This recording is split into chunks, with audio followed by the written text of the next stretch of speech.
ٹھیک ہے، نصرت سحر عباسی صاحبہ بھی ہمارے ساتھ موجود ہیں۔ نصرت صاحبہ آپ کا بھی بہت شکریہ، السلام علیکم۔ اور سب سے پہلے ہم مفتی حنیف صاحب سے گفتگو آغاز کریں گے۔ مفتی صاحب، جب بات کی جاتی ہے کہ جب ہمارے وفاقی وزیر مذہبی امور جب یہ خط لکھ کر یہ بات کرتے ہیں کہ جی یہ مارچ جو ہے وہ درست نہیں ہے، اس کا نام عورت مارچ نہیں ہونا چاہیے، اس کا مارچ کا نام کچھ اور ہونا چاہیے، تو کیا مارچ کا نام تبدیل کر دینا یا مارچ کا حق نہ دینا، کیا یہ صحیح بات ہے عورتوں کو؟ بسم اللہ والصلاۃ والسلام علی رسول اللہ۔ ایک جمہوری ملک کے اندر کسی بھی جنس کو، کسی بھی صنف کو، کسی بھی جماعت کو اور کسی بھی مکتبہ فکر کو اظہار ما فی الضمیر کرنے کے لیے جلوس کا، جلسے کا، پروگرام کا اختیار ہونا چاہیے، اجازت ہونی چاہیے، ہم اس کی حمایت کرتے ہیں۔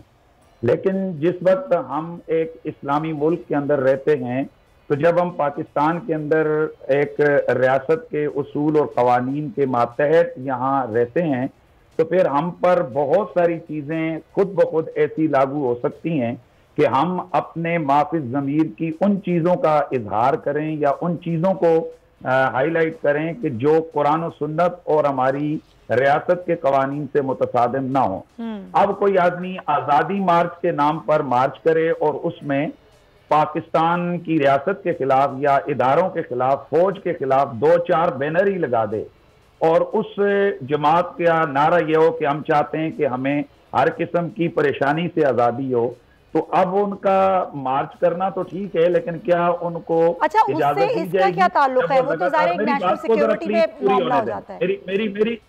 میری بات کو پورا ہونے دیں پلیز۔ میں عرض کر رہا ہوں کہ جب اگر ایک پروگرام کے دوران، چاہے وہ مذہب کے نام پر ہو یا وہ کسی سیاست کے نام پر ہو، اس میں ریاستی اداروں کے خلاف بینر لگائے جائیں یا اشتہارات لگیں یا نعرے لگیں، اور ایسا بار بار ہو، تو کیا اگلی دفعہ اجازت دی جائے گی محض اس پروگرام کی کہ جس کے اندر ریاستی اداروں کے خلاف نعرے لگیں؟ یقیناً آپ کہیں گی کہ نہیں۔ تو اسی طرح ہم کہتے ہیں کہ عورت کے حقوق کا کوئی مخالف نہیں، اصل تو عورت کے حقوق کا محافظ اسلام ہے۔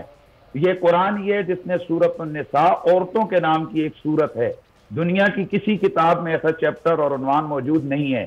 مردوں کے نام کی کوئی سورت نہیں ہے، عورتوں کے نام کی سورت ہے۔ اللہ تعالیٰ نے ایک عورت کے ماں کے پیٹ سے دنیا میں آنے سے لے کر اس کے قبر میں جانے تک، اس کے بیوی بچوں، مفتی صاحب میں ایک سوال لے لیں، میرے پاس وقت کی کمی ہے، مجھے دوسرے پہ مہمان کو وقت دینا ہے۔ سبسکرائب کریں اور بیل دبائیں تاکہ کوئی خبر رہ نہ جائے۔